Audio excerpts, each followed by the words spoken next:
Salut Antoine, Bonjour Hélène. ça va?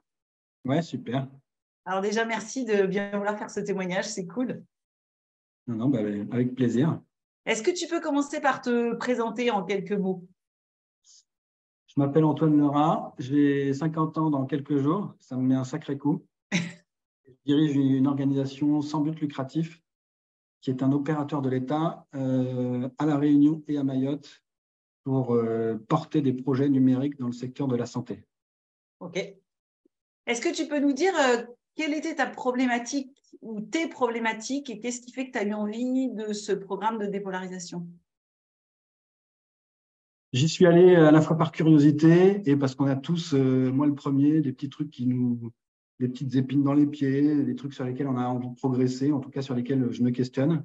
Donc, par curiosité, et deux, pour travailler sur mon côté associable ou asocial dans ma sphère personnelle. Alors que dans mon boulot, je suis plutôt très sociable, mais j'avais un petit sujet là-dessus qui m'interpellait et je voulais y travailler. Ok. Ça générait chez toi, alors on en a beaucoup parlé, mais ça générait chez toi pas mal de culpabilité. Tu peux nous en dire quelques mots? Ouais, bah, c'est toujours entre l'idée qu'on se fait de l'image qu'on renvoie, la réalité de ce qu'on renvoie. Enfin voilà, c'est un croisement de perception. Et donc mon comportement dans ma sphère familiale, amicale, m'interpellait et me gênait et générait chez moi un sentiment de culpabilité, sur lequel il n'était pas forcément facile de mettre des mots, mais en tout cas, j'en parle au passé d'ailleurs, mais tiens, c'est marrant, C'est mais cool. voilà. Yes. Alors justement, qu'est-ce que t'as aimé dans le process, dans les séances de dépolarisation? Qu'est-ce qui t'a particulièrement marqué? Ce que j'ai aimé, c'est que, ça ne me demande pas de travail ou d'effort à côté. Bon, il y a des petits exercices, mais c'est très facile. Et en plus, ça a été suffisamment agile pour m'autoriser à les faire en live. Donc, j'avoue que j'ai un agenda hyper chargé. Donc, je trouvais intéressant de ne pas avoir à faire un long travail d'introspection ou de réflexion. Voilà, on arrive, on pose le sujet et on y travaille directement en séance. Donc, ça, c'est vraiment cool. En tout cas, moi, ça me va bien. C'est-à-dire qu'au travers d'un truchement de questions assez contre-intuitives et compliquées à comprendre, ben finalement, on chemine sans même y réfléchir. C'est-à-dire qu'on parcourt du chemin sans même qu'on ait à réfléchir au pourquoi du comment. Et j'avoue que c'est aussi ça le côté plaisant. On se laisse guider brillamment par toi, Hélène. Franchement, ça, c'est cool. Et finalement, on arrive à un résultat sans même se rendre compte du chemin qu'on a parcouru. Et voilà, c'est presque une sorte de déclic automatique. Qu'est-ce que ça a changé, alors, au fur et à mesure, après chaque séance, et puis peut-être d'une manière plus générale, qu'est-ce que ça a changé dans ta vie, justement?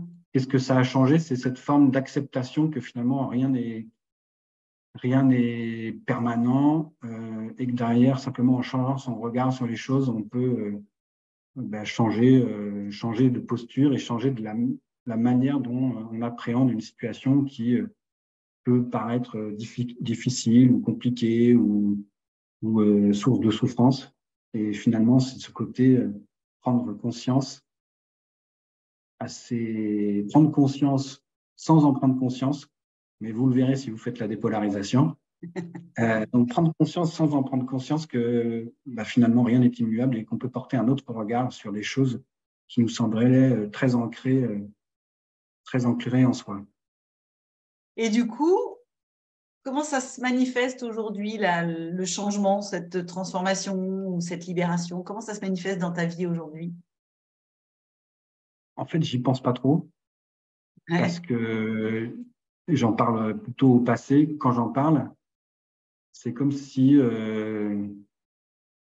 alors j'allais dire j'étais devenu quelqu'un d'autre, c'est pas exactement ça, mais en tout cas c'est des situations qui ne me posent plus de problème. C'est plutôt la capacité que j'ai, en tout cas l'acceptation de situations historiquement peut-être génératrices de souffrance ou de mal-être, peut-être un peu fort tout ça, et cette même situation où finalement je la vis différemment, je m'accepte comme je suis et j'ai moins ce sentiment de culpabilité. Si tu devais justement conseiller la dépôt à quelqu'un, qu'est-ce que tu lui dirais? Je lui dirais, bah, vas-y, les yeux fermés. Merci Antoine.